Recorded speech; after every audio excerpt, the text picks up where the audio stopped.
Muy buenos días, apreciados estudiantes.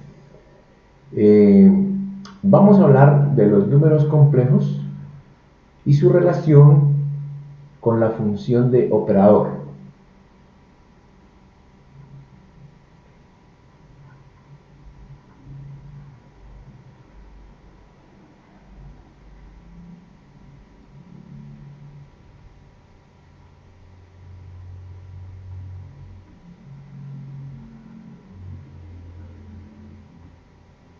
O simplemente bien podríamos decir, vamos a estudiar los números complejos como operadores.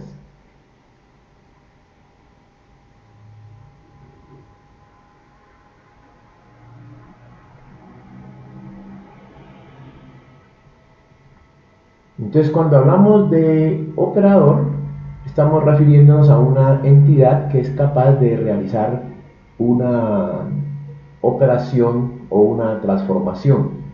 Las operaciones pueden ser operaciones conocidas como operaciones de simetría, como traslaciones, rotaciones, inversiones, reflexiones y combinaciones entre estas. Por ahora vamos a hablar del número complejo en sí mismo, desde su definición como un natural operador de rotación, ¿cierto? Entonces miremos esta característica que es muy útil en física, en circuitos de corriente alterna, etcétera, incluso en física cuántica. Entonces, por ejemplo, tenemos un sistema cartesiano XY y escribimos un número complejo z que bien lo podemos asimilar a un vector con sus componentes x y su componente y. Si aquí colocamos un ángulo θ, podemos escribir el número complejo como ya lo conocemos, como una componente real más una componente imaginaria, o sea, la parte real del complejo z la identificamos como x y la parte imaginaria del complejo z la vamos a identificar como y. De modo que si escribimos nuestro número complejo en términos de coordenadas polares, tendremos simplemente que x se reemplaza por la magnitud del vector z por el coseno del ángulo θ más y por la magnitud del vector z del complejo z por el seno del ángulo θ. Entonces, sacando aquí el factor común, la magnitud de z, tenemos acá coseno de θ más y seno de θ. Puede observarse que la magnitud de este vector coseno de θ más y seno θ, mediante la aplicación del teorema de Pitágoras, pues es simplemente la raíz de coseno al cuadrado de θ más seno al cuadrado de θ, y esto me produce la unidad. Luego entonces aquí estamos identificando a la expresión coseno de θ como y seno de θ como un vector unitario, ¿cierto? O sea, un vector cuya magnitud es 1. Desde esta forma de escritura ya podemos visibilizar el papel de este vector, de este número complejo, como un operador, ¿cierto? Fíjense ustedes, si θ es 0, entonces la expresión coseno de θ más y seno θ se transforma en 1. Pero si θ es pi medios, entonces coseno de θ más y seno de θ se transforma en i. Pero si teta es pi, entonces coseno de teta, más i seno teta se transforma en menos 1. Y si teta es 3 pi medios, entonces coseno de teta más i seno de teta se transforma en menos i. Y si teta es igual a 2pi, entonces la expresión coseno de teta más i seno de teta es igual a 1. O sea, observen ustedes que el complejo unitario z expresado como coseno de teta más i seno teta es lo que me permite definir el comportamiento del famoso círculo unitario. Entonces, en el plano complejo z determinado por el sistema XY, entonces obtenemos que i a la 0 es 1, i a la 1 es i a la 2 es menos 1, i a la 3 es menos i, e i a la 4 coincide con i a la 0, que es 1. Entonces fíjense ustedes, aquí ya podemos entender por qué el famoso círculo unitario. Bueno, si teta es un ángulo arbitrario cualquiera, por ejemplo pi cuartos, entonces la expresión coseno de teta más i seno teta se transformará en raíz de 2 sobre 2 más i raíz de 2 sobre 2, y de todos modos la magnitud de todos estos vectores pues va a ser 1. Observen ustedes que la expresión coseno de teta más i seno teta toma un vector unitario y lo puede rotar manteniendo o preservando su magnitud de 1, ¿cierto? O sea, esta expresión es muy importante. De igual manera, si nosotros realizamos rotaciones sucesivas, por ejemplo, podemos esas rotaciones sucesivas expresarlas como el producto de números complejos. Por ejemplo, si definimos z igual a z1, z2, siendo z1 igual a x1 más y1 y z2 igual a x2 más y2, combinando la forma rectangular y la forma polar, podemos fácilmente deducir identidades como las que conocemos desde antes, correspondientes a las funciones trigonométricas de la suma de ángulos. Entonces, aquí tendríamos el producto de dos vectores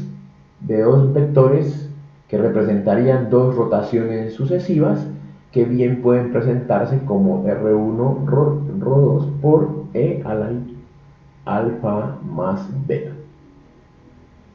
Es fácil probar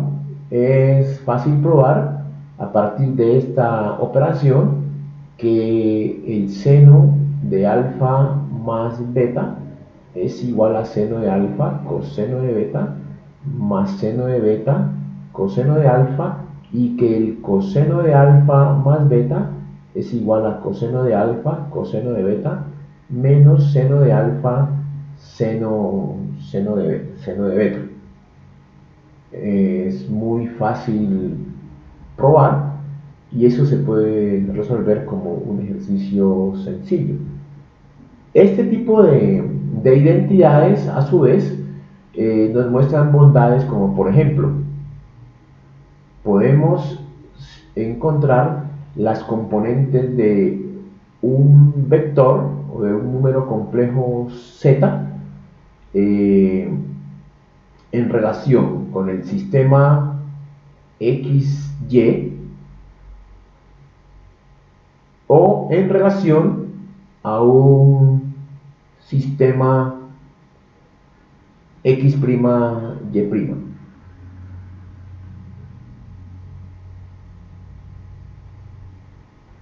¿Sí?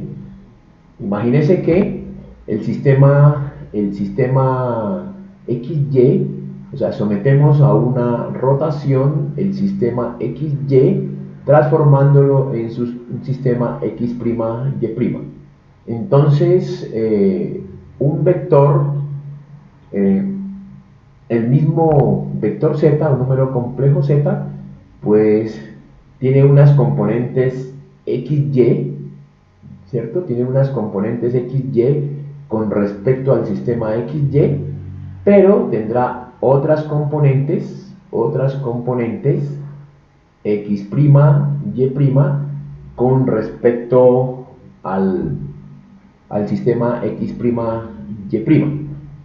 Entonces, con ayuda de las identidades anteriores, que son consecuencia del producto sucesivo de dos números complejos, podemos fácilmente ver, por ejemplo, si aquí colocamos un ángulo alfa y aquí un ángulo beta, podemos fácilmente ver que x, por ejemplo, es la magnitud del complejo z por el coseno de alfa más beta, que a su vez podemos visualizar como el producto de la magnitud de z por el coseno de alfa y el coseno de beta, menos la magnitud de z por el seno de alfa, seno de beta. Si observamos de una vez, es fácilmente observable que la magnitud de z por el coseno de beta es igual a x', mientras que la magnitud de z por el seno de beta será igual a y'. De este modo, x va a ser igual a x'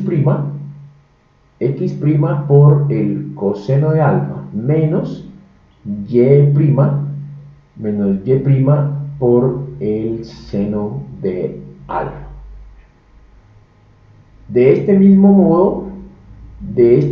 modo podemos encontrar el valor de la ordenada y, haciendo simplemente y igual a la magnitud de z por el seno del ángulo alfa más beta, que puede expresarse como la magnitud de z por el seno de alfa por el coseno de beta más la magnitud de z por el seno de beta por el coseno de alfa. Y de modo parecido a lo que hicimos antes, es fácilmente visible que la magnitud de z por el coseno de beta pues es igual a x', y la magnitud de z por el seno de beta pues es igual a y'. Dicho de este modo, y es igual a x', seno de alfa más y', coseno de alfa. Si nosotros asociamos este par de coordenadas, entonces tendríamos que x es igual a x', coseno de alfa más menos y', seno de alfa. Y y sería igual a x', seno de alfa más y', coseno de alfa. Si expresamos esto en forma matricial, podemos observar que el par XY se conecta con el sistema X'Y' a través de la matriz coseno de alfa menos seno de alfa, seno de alfa, coseno de alfa, ¿cierto? Si queremos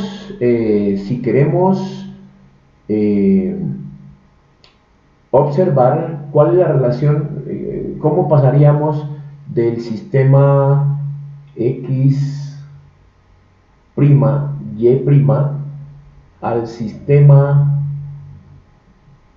xy, puesto simplemente vamos al gráfico y simplemente podemos iniciar a partir de x' y y'. Por ejemplo, es fácil ver que x' simplemente es la magnitud del vector z por el coseno, ¿cierto? Por este coseno de beta. Pero una manera más ágil de mostrar la cosa, podríamos tomar todo el ángulo alfa, como lo que antes era alfa más beta, y beta tomarlo como el ángulo alfa.